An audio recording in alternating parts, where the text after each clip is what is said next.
The Galaxy Watch 4 Classic has been a wearable watch that Matt Miller has been testing out for us here at ZDNet. If you'd like to test this device, we've got it linked right below. But first, let us tell you a little bit about this product. Matt, tell us about the Classic's hardware. It looks sharp. Yeah, so Samsung released two new watches, the Galaxy Watch 4 and the Watch 4 Classic. They replaced the Galaxy Watch 3 and the Galaxy Watch 2 Active. Samsung used to have this just watch line, and then they had the active line. They've just combined that now. And the reason it's called Classic, I don't know if you can see this, but around the bezel is a physical rotating bezel. And as I rotate it, things move side to side and scroll through things. That's the Classic version. The Classic has the rotating bezel. The Watch 4 has what's called a virtual rotating bezel. You take your finger and you swipe it around the watch to do the same kind of action. Other than the bezel itself, this watch is made of stainless steel. The Watch 4 is made out of aluminum. And then all the internals and functions and capabilities are both the same. So it's really just, you want a slightly bigger watch with stainless steel and the rotating bezel, or do you want a smaller, more compact watch? The Watch 4 Classic comes in 46 millimeters and 42 millimeters. I have the big one here. This is the big 46 millimeter one.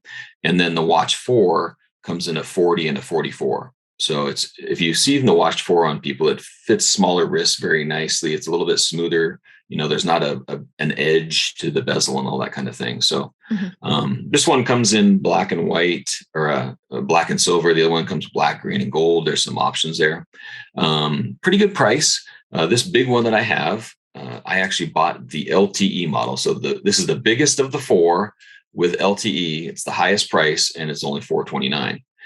That's not bad when you consider it's got the LTE radio in there. It's stainless steel. It's the biggest model. And then you look at Apple Watches, which, you know, can be more expensive. So it ranges at the lowest end, $249 for the smallest Watch 4 Wi-Fi version, up to this $429. So a lot of options for people. The watch has 5 atmosphere IP68.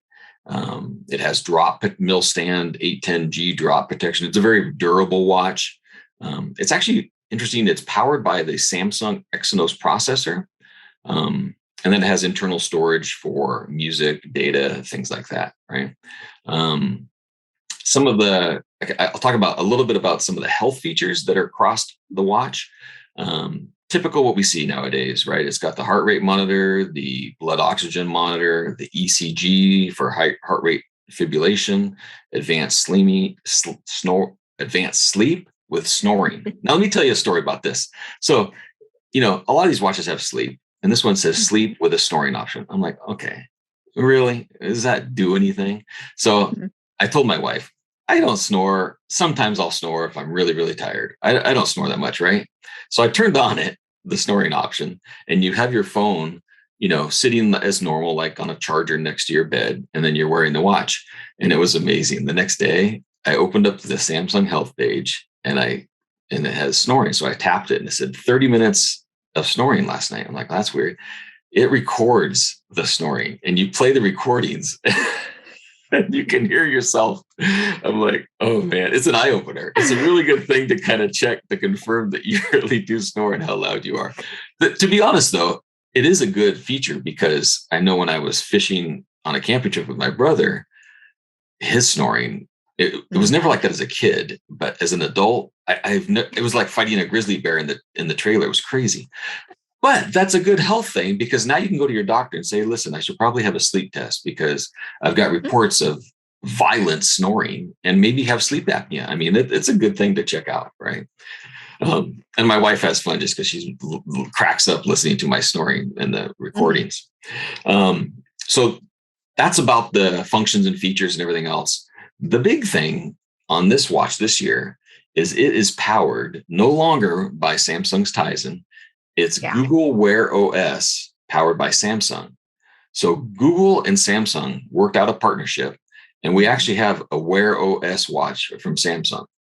To hear that, I was very excited. It's a big deal. It's a big deal. Yeah. Because, you know, the Samsung watches have always been great, but they've always been limited because they couldn't compete with Apple on the third Right. party apps, right? The apps. And Absolutely. this potential for this is huge. And Mhm. this was just launched. I mean, it's only a couple weeks old. So I am surprised. Initially, there is some good apps, right? We have Google Maps, which is fantastic, right? It's similar to the Apple Watch. When you run it on your phone, it comes up on the watch. It notifies you with turns and everything. Great for driving or walking or biking. Yes. It has Google Keep. It has YouTube Music, Google Fit, AnyDo, AccuWeather, Facer, a bunch of important. If you go to Google top Wear OS apps for your watch, this watch out of the box has almost all of those top apps in it. And then my excitement gets to be with the potential of what we can see, right? Absolutely. Gmail, Telegram, Starbucks, Evernote, a couple other things.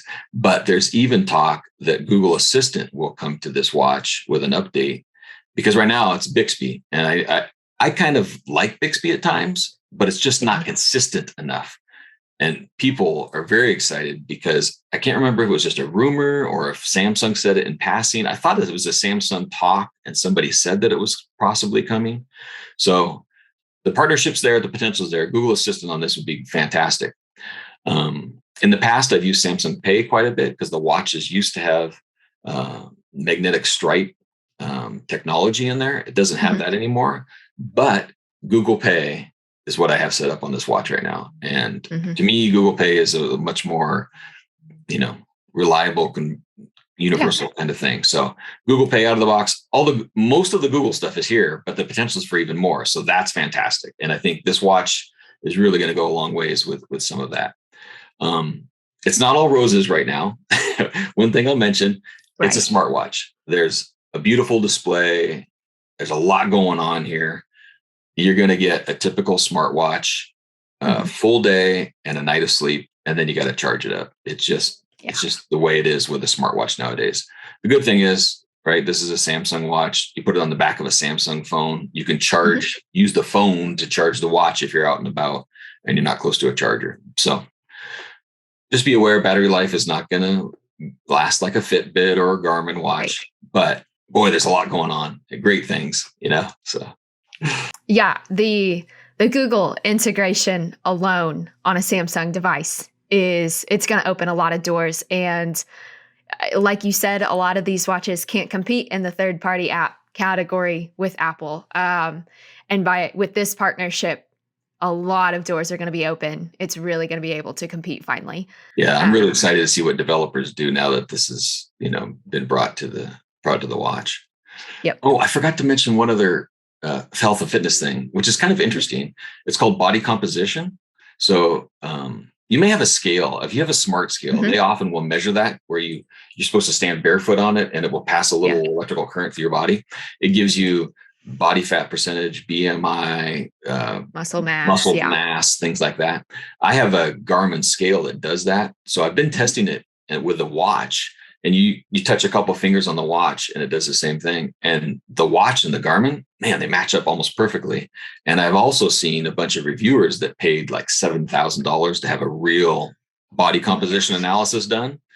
And the watch, surprisingly, is within 1% or 2%. I mean, it's very close. So it's kind of a cool feature to track your progress on more than just weight, kind of a total body progress.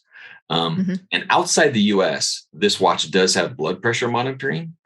I'm kind of going through a little bit of a phase of my life when my blood pressure is starting to get up a little bit. But Samsung has promised that for the US for over a year now. It's supposed to be on the Galaxy Watch 3, still not approved by the regulatory agencies. And I'm like, if they add blood pressure, that is really important for me to track that a little bit more regularly with a watch. So like I said, and as you said, the potential is there for greatness with this watch. And so Apple Watch could finally have a rival with the Galaxy Watch 4. I'm telling you.